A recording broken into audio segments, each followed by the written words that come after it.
Good morning mga guys. Marami tayong nahuling alimango mga guys. Ngayon, gamit nito mga guys.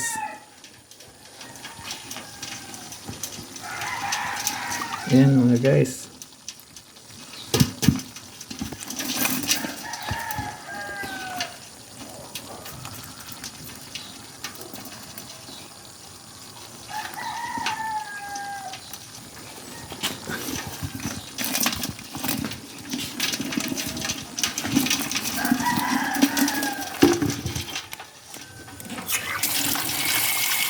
Ang gagawin natin ito mga guys, ilutuin ito mga guys.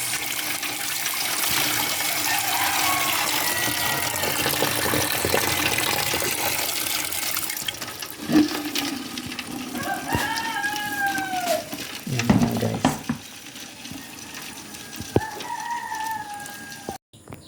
Yan mga guys, kuha tayo ng niyog para ipanghalo natin sa lulutuin nating awang. Yan mga guys, ginawa natin sa nyug, kinayad natin. Yan, luto na po ang ating awang, ready to eat na po.